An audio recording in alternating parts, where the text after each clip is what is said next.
right. Good morning, Keller Williams, Greater Metropolitan, and welcome to our weekly sales meeting. We're excited to have you here with us this morning. It's a wonderful day here in Northeast Ohio. In the last 4 days, we've had 20-degree temperatures, 70-degree temperatures, and now, at least on the west side, it is spitting on the lake. We have a great session for you today. We're gonna actually get a double dip in terms of content. First, we are gonna hear from our Bold coach, David Jones, who is here with us this morning to talk a little bit about what is Bold, why is Bold important, and also the very first step of Bold comes at no cost to any agent who wants to attend. So if you are in a position that you are looking to explore that, want to get some value, want to dip your toe in the water, next Wednesday, April 3rd, is going to be that opportunity. So David's going to talk a little bit about that. And then after our session with David, we're going to hear from Liz Kosminski. Liz is our resident transaction coordinator inside of the Leverage Center, and she is going to share some of her secrets, as we do in this company, about how she stays organized, doing nearly 450 deals last year, and helping you implement some systems to deal with the build in your business as we enter the spring market.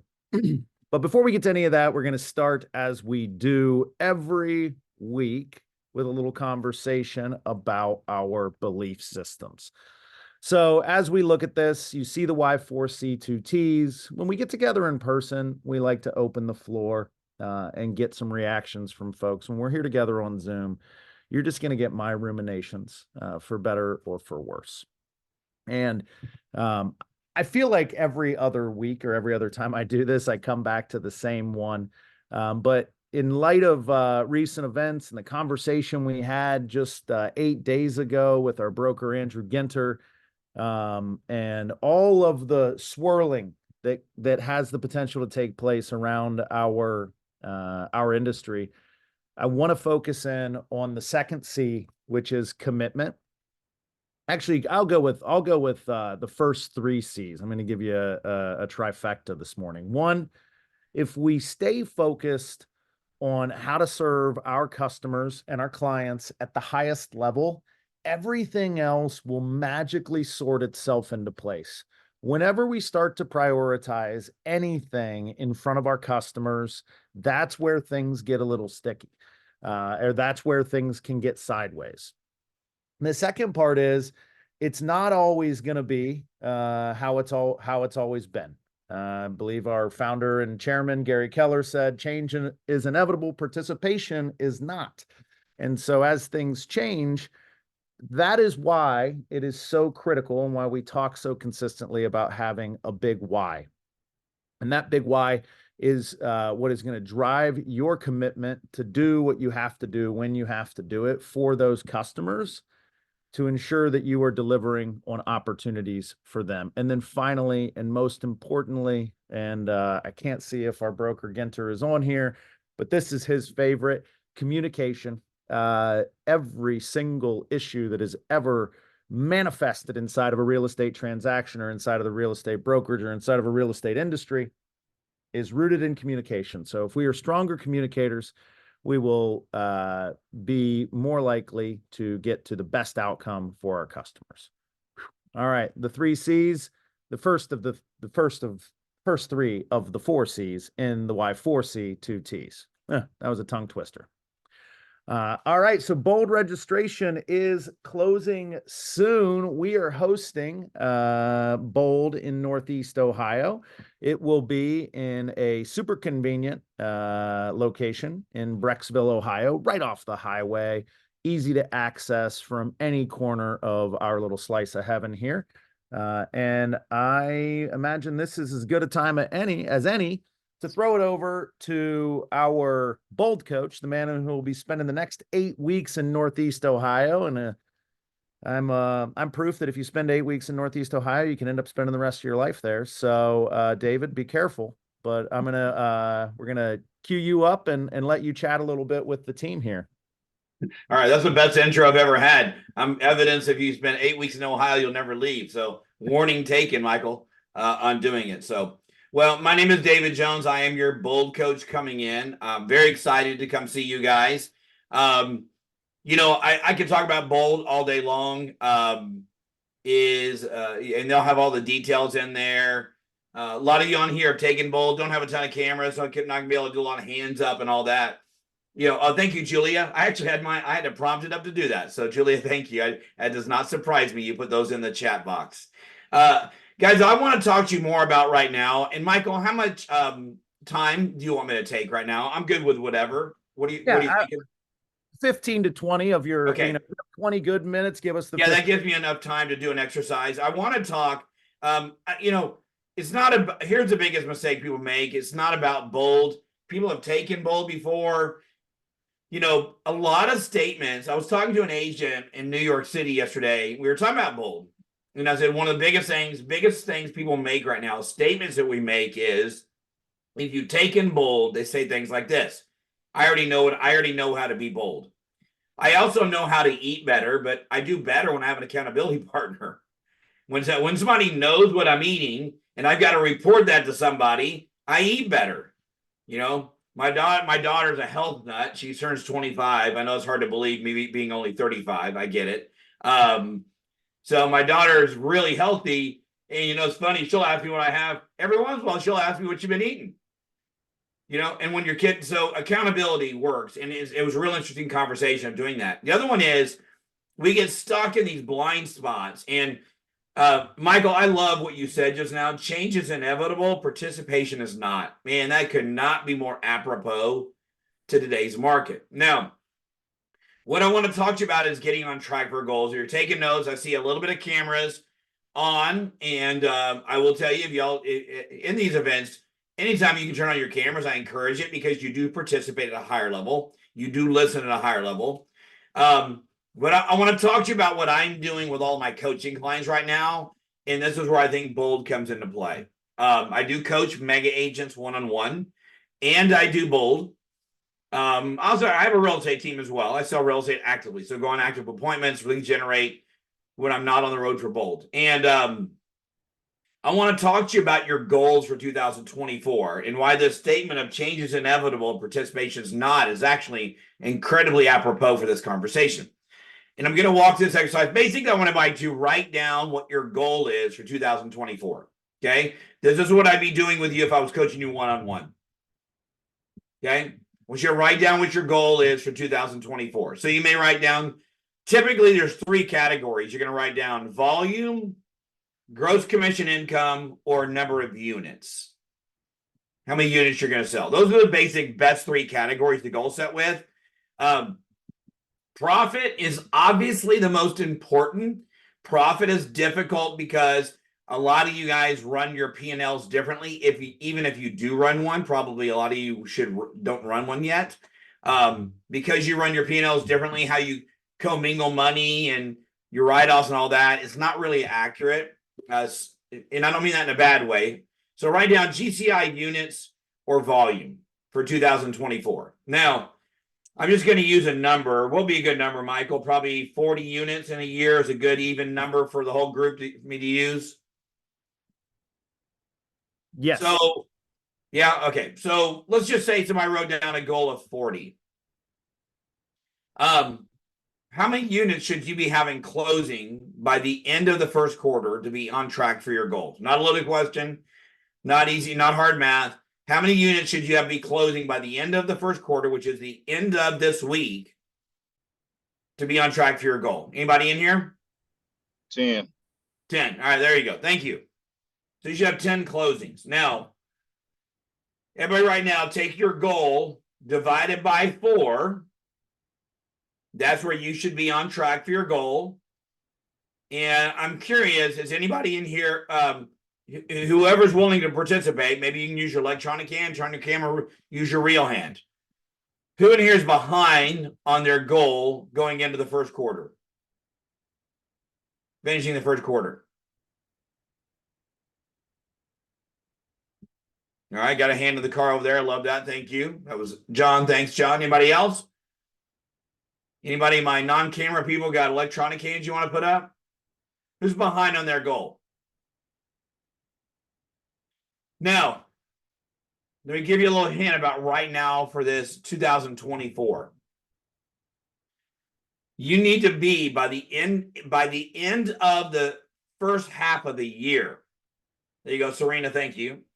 By the end of the first half of the year, because we have no idea what's going to happen in the second half, because there's a lot of changes coming in the middle of the year that I believe that is going to make us better.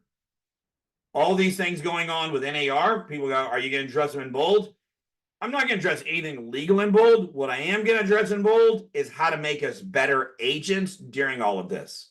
We are going to discuss how to make sure to be better consultants. We are going to have better conversations. We're going to need more leads.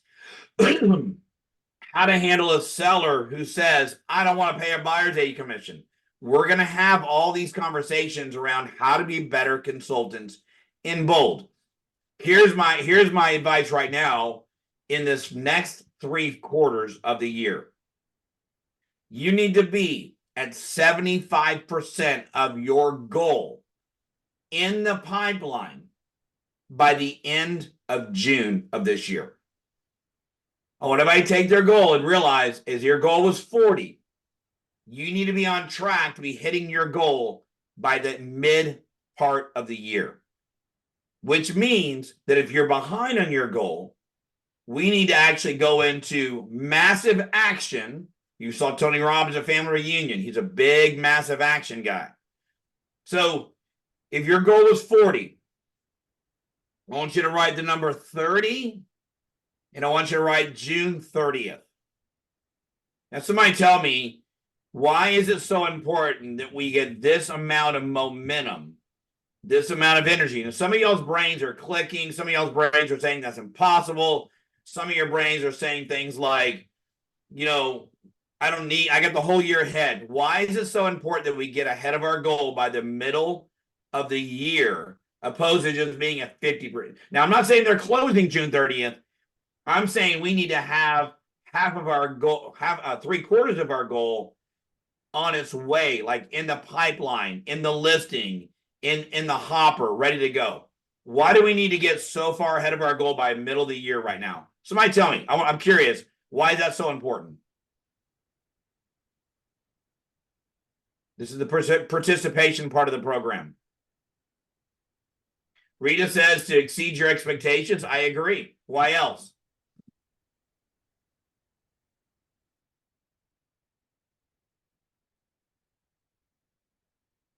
Seasonality, fallout. Okay, it's because of fallout. I agree. What else? So I want everybody to write down 2 words: certainty and the word uncertainty. Right now, we are certain of what we have in front of us and what we're doing. What we are uncertain of is what's going to happen in the second half of the year next year. Now, you're asking on a personal level, I think we're all going to become better agents. I think it's going to put a bigger reinforcement on the buyer consultation side. Buyer rep agreements are going to be more important than ever coming up. Knowing how to be better agents, and the agents that do not want to become great agents, what ends up happening to them? The agents that aren't consultation based, the agents that aren't willing to learn the details in the law, they're going to end up, but we're going to go through what the second half of the year is the learning curve of all these different things that are go on. Okay. Going to be a lot of uncertainty. My encouragement for you is to ask yourself, so let's say you wrote down 40 as your yearly goal, which means that I want you to have 30 pieces of business in process by June the 30th, so that you're 3/4 of your way, you're on your way to your goal going into the second half of the year. The question I want to ask yourself is this: whether you're taking bold or not, guys, you only less than 10% of your market center is even able to take bold. Your market center only has 25 seats for bold. First step to bold, though, I'm going to talk about that here in a second. What you need to ask yourself is, what do the actions need to look like for you to be at 75% of your goal in the pipeline before you even get to the middle of the year? Somebody tell me, what would it feel like for you if you were to go in and say, I'm going to put all this energy right now, I'm going to full immersion right now.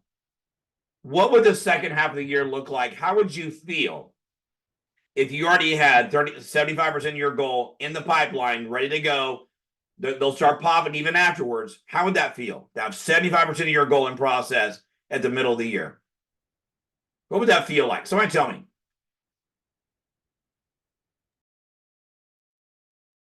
Be a relief. Yeah, who was that? That was me. That was Michael. Okay, I appreciate it. That's fine, Michael. I appreciate it. It'd be a relief. All right. Excited, relieved. Serena used a really cool word. Thank you, Serena. She used the word hopeful. Okay, she used the word hopeful. You know, the biggest thing about what's going on right now is the public knows as much as we know. Had a client the other day that actually had a seller call her up and ask for a refund of the buyer's agent commission from a transaction that closed 3 months ago. There's so many unknowns and uncertainties. It's all going to be better. We're all going to be better agents because of it. But there is going to be a learning curve of dealing with this that will create a massive amount of uncertainty in our industry. Would y'all agree with that, by the way? Would y'all agree there's going to be a little bit of uncertainty in the public, in our eyes? And what is uncertain? Does anybody guess? Whenever uncertainty, whether real or unreal, anybody know what happens when uncertainty happens? Does anybody know what happens to the market? It temporarily slows down. It causes a little bit of pause. So right now we've got to be at 75% of our goal between now and the end of June, believe it or not, because that's when all the changes go into impact. As much as we prepare for it, it's going to create a little bit of uncertainty. And what's going to happen is you're going to be hopeful because you're going to have most of your pipeline already in process for doing it. Now, the reason I bring that up is coincidentally, and I'm not using this as a opportunist, but coincidentally, the best place for you to be if you want to be at 50% of your goal or somewhere close to that is bold, is that immersion program that's going to get you there. Okay, that bold program. So what do the actions need to look like for you to be at 50% of your goal? So is to set big goals and get into an environment that will support you. Now, if you look up in here, if you go to page 191 of the one thing, page 191, Gary says there's 4 productivity thieves. Okay, 4 productivity thieves. Number 1 is the inability to say no. Remember, when you say yes to one thing, you say no to something else. When you say no to one thing, you say yes to something else.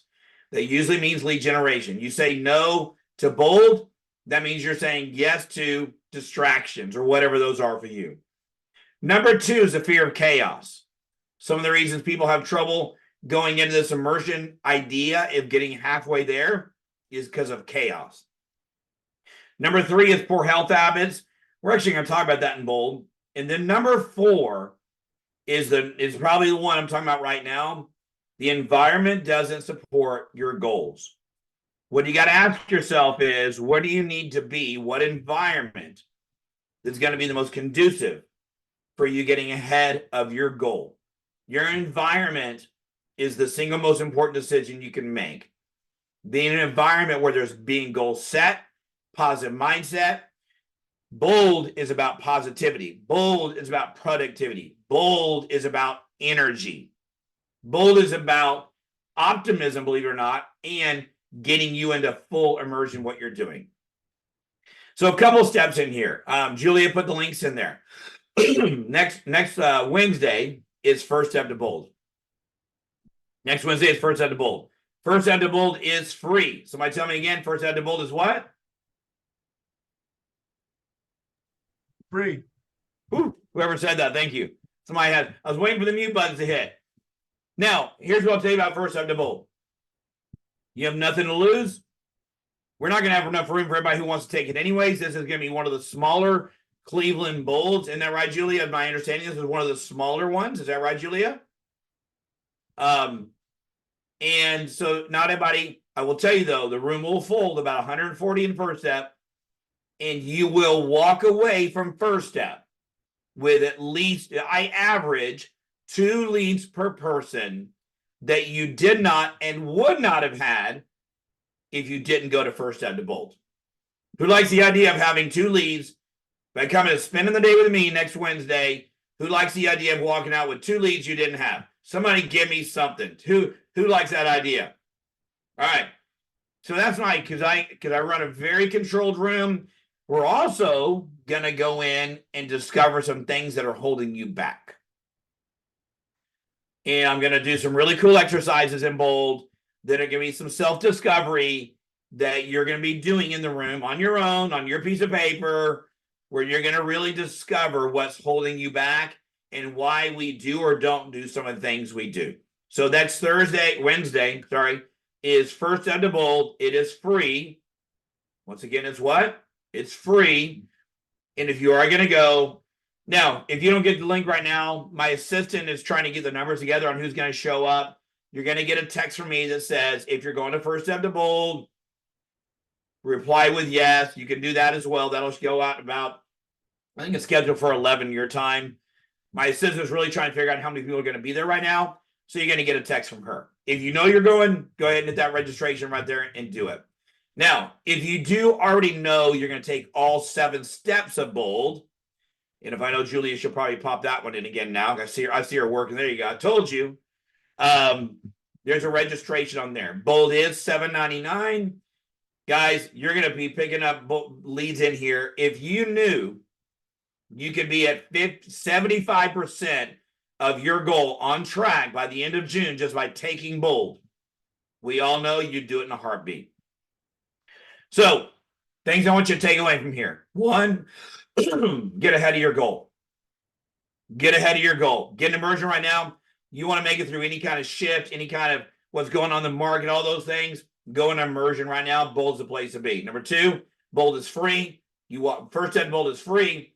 Walk away with 2 leads next Wednesday. Number 3, if you're going to be taking Bold, 7 steps every Wednesday. 1 skip weekend there. We'll give you. We can get you the calendar. It's Wednesdays from 9 to 2:30 for 7 weeks. That's the place to be to get uncomfortable, to get into immersion. And it's number 4. Gary says the environment doesn't support your goals of productivity thief. Bold is an environment that supports exceeding your goals. So, Michael, I hope that's what you're looking for. I like to coach at the same time. So I don't like selling Bold. What I like is I like coaching agents to make more money. That's what I like doing. And I hope the little thing about the quarter got you thinking about where you're at with your goals. So, Michael, is there anything you thought I missed? I think I'm pretty close to your time. Anything that I missed in here?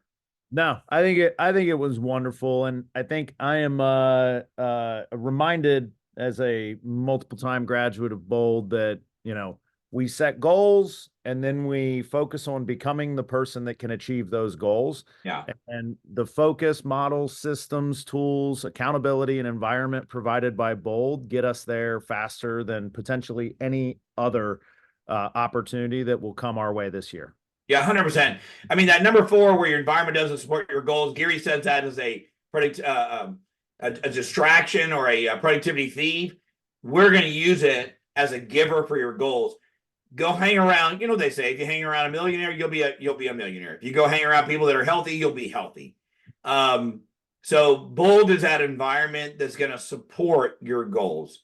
Some of you, most of you, I hope, are uncomfortable during Bold.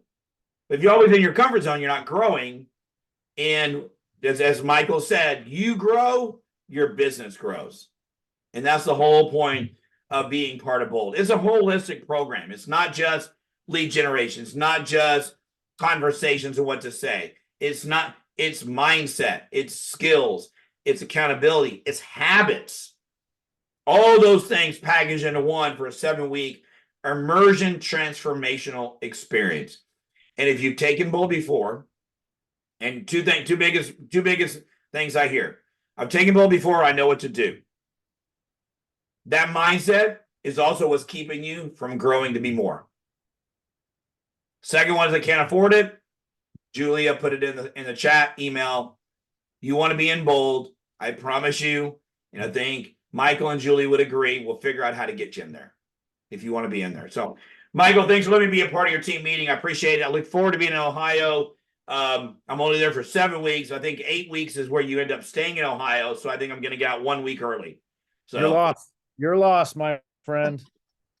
All right. Thank you so much, David. We will see you next Wednesday morning, Rexville, Ohio. You bet. Looking forward to it. Thank you, guys. All right, guys. I am going to cook through a couple of quick updates here. Then we're going to throw it over to Liz for for our value training today. Want to remind everybody, tomorrow night, 6:30 p.m.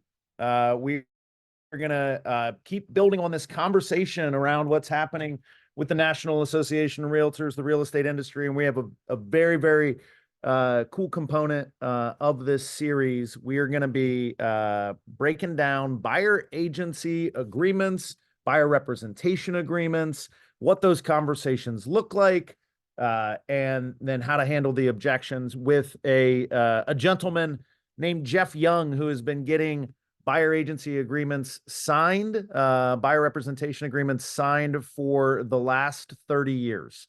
And he has amazing scripts and dialogues. He has really, really compelling objection handlers. So this is one that, just like last week when Andrew and I were wrapping together, Jeff and I are going to have a conversation about just how you bring these into the conversation with buyers and get them excited about the opportunity to sign it. Next Thursday morning, we have a very, very cool class, and this would be good for anybody at any level in the game as we get into conversations around adding value and driving to get as much business as possible on the books and in our pipeline. And then most importantly, closed. The power of partnerships, and two of our most important partners, Mortgage and Title, will be talking about ways that they work together, how they support agents, how they can support you, and what it looks like when that triumvirate of people, the agent, the mortgage partner, and the title partner, are all on the same page. We can pretty much overcome anything. That's next Thursday, April 4th, not April 10th. Next Thursday, April 4th at 10 a.m. April 10th is our spring market launch, which is a big event that we're hosting at Middleburg Heights Community Center. And we will have special guests, keynote speakers, a deep dive into everything data-driven around the national and local real estate markets. We'll revisit some tenets of the shift, and we will hear from our mortgage partner, Sean Hadley, on unpacking and understanding some of the key drivers to what's going to happen with interest rates this year so that we can be the subject matter expert for our clients. And then on the 15th, our regional tech trainer, Sarah Herta, will be doing a special session in our Rocky River office focused on being the local market expert and how to pull data from the MLS and Command and the KWLS so that you can be the best consultant to your client. APHW hosting listing lunches. Who doesn't want another listing? In River on 4/16 and in Pepper on 4/17. And then our Women of KWGM event for the month for April will be on April 18th. Focus on sparking joy, and you can bring an item from home that no longer sparks joy. You just can't bring your spouse if that's the case. That would be awkward. Rim shot. Nobody? No, not even a clap in the chat. Mega Agent Camp is in Austin, Texas, August 12th through the 15th, and we have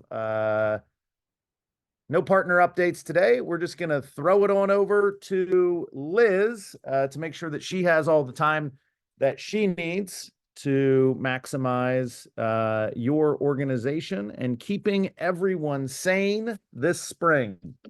Liz? Thank you, Mike. I don't know if that's a impossible goal to keep everyone sane, but we'll do our best.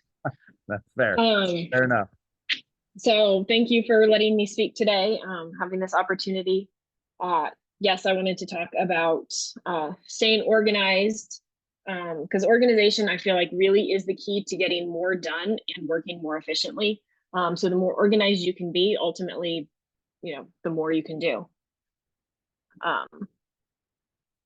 So I would say there's always more room for improvement. However, I would say I'm fairly well organized. I was able to close 444 transactions last year while working mainly 8 to 5 on weekdays, which left my evenings and weekends for my family.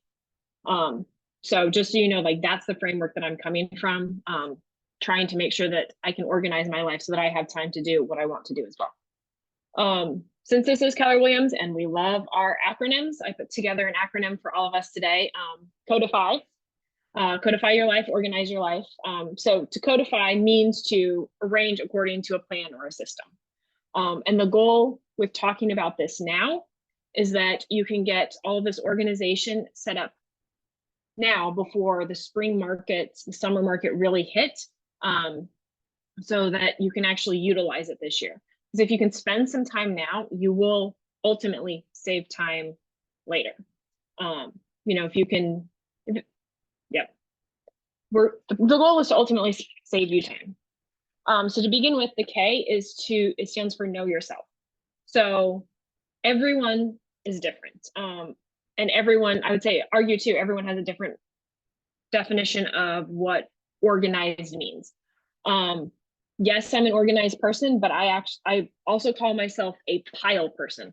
I like to put things in piles, and then I know which pile they're in, so I know where to go to get it. But there will be various piles on my desk at home, things like that. Drives my husband nuts. He moves my piles, which then means I don't know where anything is. So obviously our sense of organization is different, but I know what works for me. Also, it's important when you're trying to get organized to know what your strengths and your weaknesses are, where you may be naturally organized versus where you aren't. And then what your preferred organizational style might be. There are some people who just want to be clutter-free, whereas there are other people who want to have their space more visually stimulating.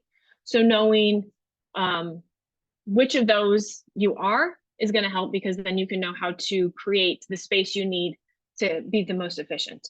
In addition, knowing what your time management preferences are. Do you work better in the mornings? Do you work better in the evenings? Some combination thereof. So just understanding who you are, and how all of that works. And then also recognizing what may be your distractions or procrastination triggers, so that you can avoid those. If seeing someone in the office means that you are going to talk to them, then maybe make sure that you have an office with a door you can close, and maybe even then move your desk so that your back faces the door so that you don't see anyone, so you're never distracted like that. I think one of the biggest distractions that we all have is our phones. So like my phone sitting next to me face down, because even if it's just next to me but face up, I see it light up with an email, a text, anything like that. I want to look at it. It's a distraction. And so understanding that that's what works for me. And then again, I know it was mentioned already, change. They quoted Gary Keller, change is inevitable, participation is not. But just be ready to change over time, except that what you set up for yourself with organization now may not work in the future. The O is one thing at a time. Again, it was also already mentioned. However, in the one thing, Gary Keller talks about how multitasking is a lie. We think we're multitasking. We're not actually multitasking. We're task switching. We're just switching from one task to another. And ultimately, all that does is mean that we get neither task done as efficiently as possible. So to get organized, to get things done, you have to focus on one thing at a time, and so that you can actually focus on what you're working on. I think one of the biggest things I've discovered for me when it comes to this, and it's not necessarily something I can handle, but I feel like it's a good example, is when I get a phone call. I'm working on something, I get a phone call. I'm not going to just ignore the phone because it's usually a client, an agent, or one of their clients. And so I'll answer the phone, I'll talk to them. They usually have some questions or some requests. So I handle whatever it is that they've asked me about. And now once I hang up, I have to think, what was I working on? Where was I at? What was I about to do? And so it's in that time that it took me to get back to wherever I was that the time gets lost. So when we're trying to do that ourselves, when we're working on one thing, we see an email come in, we want to pop over to that, we tend to lose a lot of time. I've also heard, people talk about, if something takes less than 2 minutes to do, don't even bother putting it on your to-do list, just do it. However, I would argue when you are actually focusing on something and you think of, oh, I also need to do this, even if it takes less than 2 minutes, don't switch to that. Don't do that, because it'll ultimately cost you more time. Write it down on your to-do list and do it when you're done with your current task. One of the things we often talk about, and I feel like a lot of people don't like when they hear time blocking. So if you are working on a project, actually time block to work on this project. If you're wanting to get organized, if you have a system you want to set up, time block to work on that. By having this time set aside for it, you don't feel like there's something else you should be doing, because this is what you should be doing. And it's a lot easier to avoid some of those distractions as well when this is what's on your calendar. Make sure you're breaking the projects down into manageable steps so you can work on just one step at a time, not the whole project, just one step. And then again, minimize the distractions, close the door, put on your headphones, whatever it takes, so that you can just really focus. The D is done is better than perfect. The law of diminishing returns is what I would kind of use for this. So the idea that spending 5 hours on a task versus 1 hour on a task does not mean that your result is going to be 5 times better. At some point, putting in extra time does not indicate the same incremental increase in product. And perfectionism can actually lead to procrastination. If you sit down expecting to produce something that is absolutely perfect, it feels like a much more daunting task, and you are more likely to procrastinate doing it.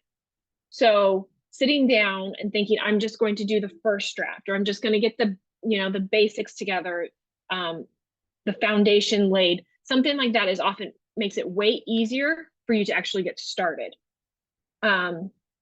Also, you have to set realistic expectations. Oftentimes good enough is fine. If you want to send out a newsletter to your database, and you want to send out a quality product. You're not going to just, randomly throw some stuff together and throw it out. However, is it really worth spending 20 hours making sure that you have the right blog, the right links, make it just perfect so that everyone's going to read every single line in there?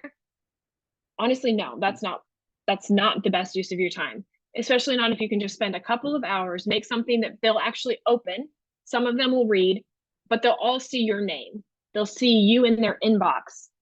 Spending that couple hours to get something that is good enough is better than spending 20 hours to try and get something that's perfect, that if you're waiting for perfect, you may not actually ever send it out.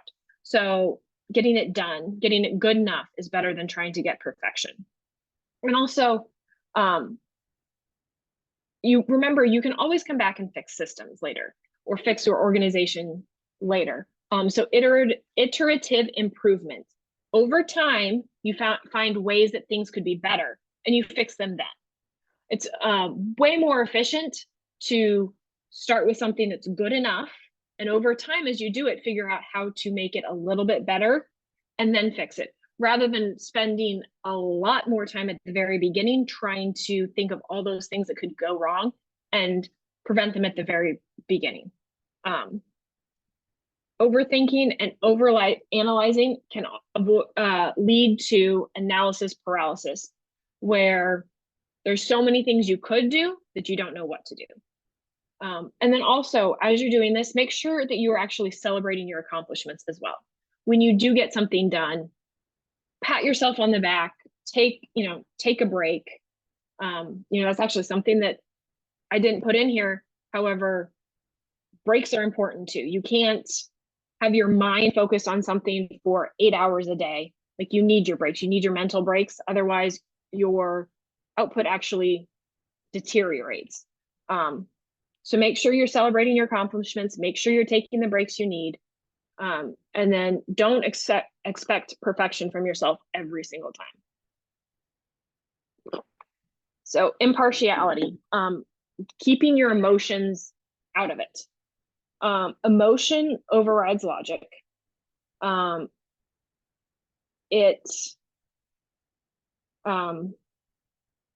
Emotion it makes us biased. It gives us preferences that can cloud our judgment, things like that. So if you can stay logical through all of this, ultimately you will be more organized, you'll fare better. Emotion also influences prioritization.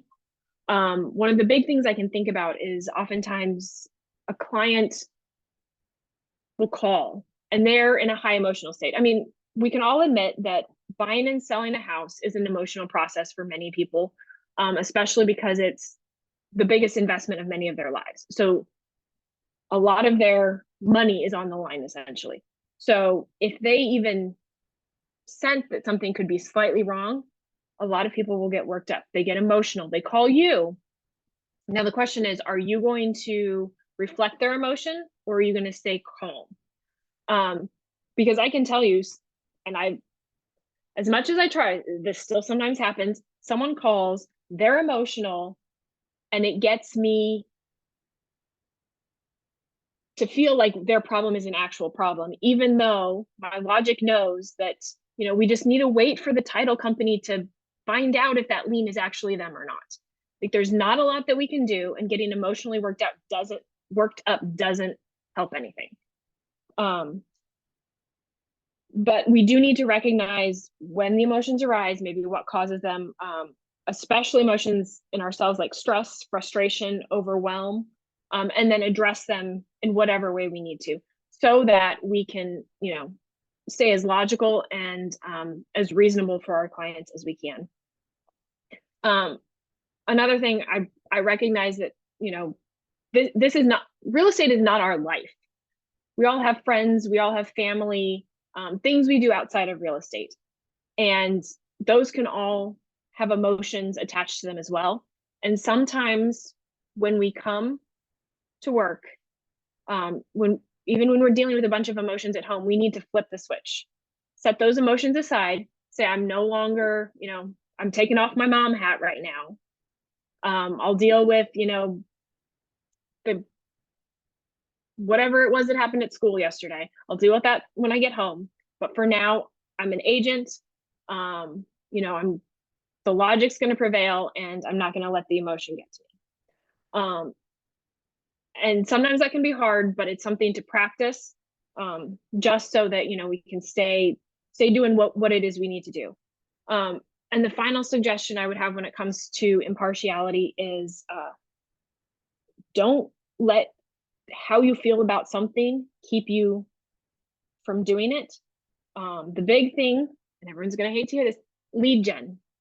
No one likes lead gen, but if you let the emotions of how you feel keep you from doing it, you're never going to do it. So you have to be able to set those aside so that you can actually get done what you need to get done. F is for framework or systems. So your systems can be physical or digital. It can be something that sits on your desk. It can be something that's saved in the cloud somewhere. But whatever it is, a system helps you repeat something the same way every time. When you're creating systems, you have to know what the goal of that system is before you can create it. Otherwise, you might create a system that doesn't do what it is that you want it to do. In addition, I feel like you really have to understand the system. It's not enough to know that you can just click a button and something happens. Because if it breaks, if you need to improve it and you don't understand what's going on, you won't be able to do that. Which it's fine for some things. Like, I don't need to know how my car works. I can take it to the mechanic. They understand those systems. But the systems that I've built that allow me to send the appropriate emails to buyers and sellers at the appropriate times, if something happens with those, like, I need to know how to fix it. So just make sure that whatever system you're building, you actually understand what's going on. Your system needs to have standards, needs to have guidelines. You need to have, like, this is the output that I'm looking for, and you need to figure out the system that will get you there. Typical systems, we've got transaction management, we've got marketing plans, call lists. Who you are going to call and when? Are you going to take your database and you're going to call them 4 times a year, right? Everyone nod your head. Yes, you're calling 4 times a year, but are you going to take it and are you going to divide that list up into 12? So, and this is, the first 12, this is who I'm calling this week. This is who I'm calling this, the next week. Or are you going to follow, say, the DT-D2 system where you just where you have 2 letters that you call every week? Those are both different systems. Both of them work, but at some point you have to pick which one you are going to use and stick with it. And again, this goes back to knowing yourself. Which of these is going to be better for you? And again, we talked about this already, make it adaptable. Change is going to happen and your system needs to be able to adapt. You're going to discover a better way to do something. I mean, we are not doing real estate the same way we did 20 years ago. I have never, in all my years of real estate, seen an MLS book. I hear about them. It would be cool to see one. It's like, I don't know, it's a relic, but we don't do that anymore. So whatever systems you create need to be adaptable for the changing times, and also for the change for you changing, for how you do your business, and for the clients as they change as well.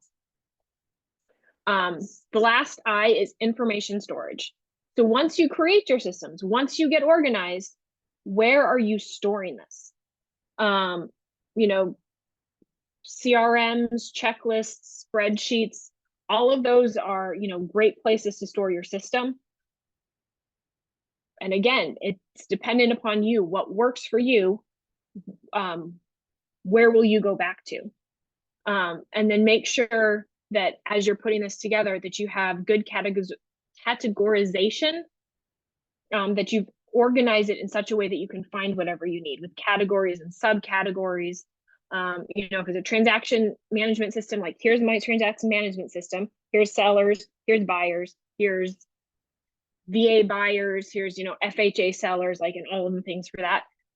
Put it in a way that you understand, but make sure that it is categorized so that you can find it when you need it.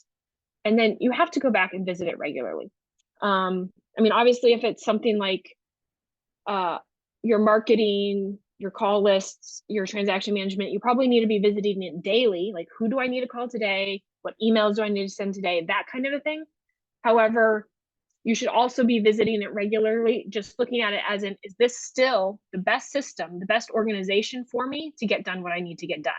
Or is there a way that I could change it so that it's more efficient, or it removes a piece that is actually extra work and isn't helping in any way?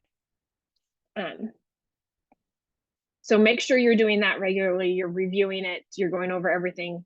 And then make it accessible. So yes, I mentioned, having a physical system is great. A lot of people like their Post-its everywhere. If that's what works for you, that's great. The issue with that, though, is if you're in your car across town and your Rolodex is sitting on your desk, then you can't call anyone from that Rolodex. So physical is great. However, with our highly mobile society, sometimes the cloud is better. And so just realize as you're creating these systems as well, where you will want to use it. And so, you know, put it there, put it someplace you can access it appropriately. And then make it shareable, make it teachable. If this is something that you are ever going to leverage out, that you are going to get someone else to do for you, like it needs to be a system that others can replicate. It doesn't just rely on you. And so, you know, that is the most efficient thing, right? Is getting someone to do something for you so that you don't have to do it. So anything you create, if it is something that you can then pass on to another person, that's like the ultimate organization, the ultimate leverage that you can obtain. So what I would recommend for everyone who's on this call, just thinking about the fact that organization is about how efficient, how effective you can be. Think of your life right now. Think of one thing. Start with just one thing that you want to organize, and maybe it's the thing that will give you back the most time, you know, out of everything you could do, and add a time block to your calendar for this one thing and work on it daily until you have it good enough that you can start using it. Again, remember, it doesn't have to be perfect, just good enough that you can actually start using it, and then you can make it better over time. So you pick one thing, you get organized on that one thing, and then with the time you get back, you can either go do more business, or you can use that to organize additional places in your life. But ultimately, you know,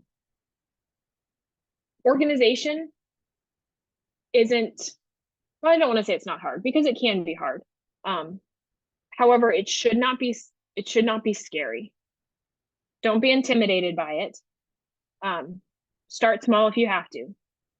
Just a little bit here and there, and eventually, you know, once your life is organized, it actually gives you more freedom. I know that seems kind of contradictory, that organization or systems might be scary because it might feel rigid, but ultimately it gives you freedom because it allows you to get done the things that you want to do, rather than having to struggle through the things you have to do. I feel like that was a lot that I just threw at everyone. Do we have any questions?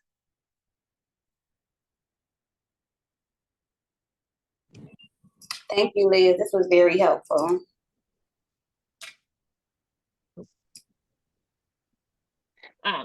Yeah, so if anyone has any more, if you do have any questions, my email, my phone number's on the screen. Explore Leverage is how you can find out more information about the Leverage Center if you want to use systems to your advantage that way. But yeah.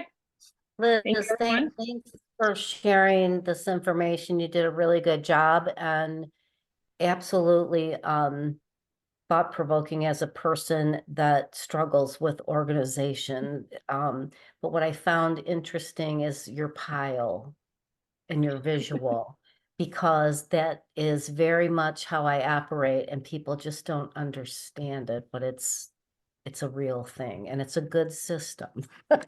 So I appreciate that out there, but it very good information. Thanks. Yep. And if it's a system that works with you, then stick with that. There's no need to mess up something that's already working. Yeah.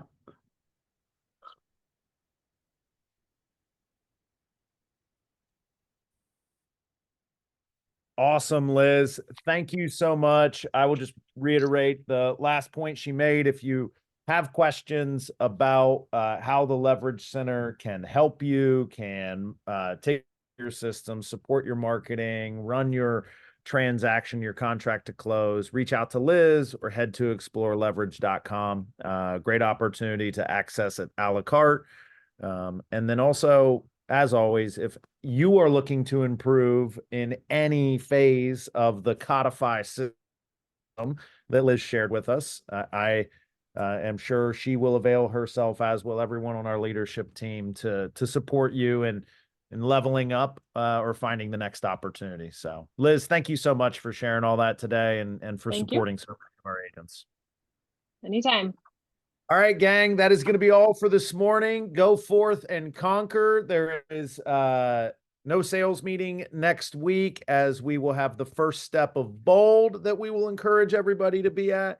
And then on April 10th, that is a Wednesday in Middleburg Heights, we will be doing our spring market kickoff. So do not miss that. No cost to anyone to attend. A great event that's in its third or fourth year now. So have a good one, team.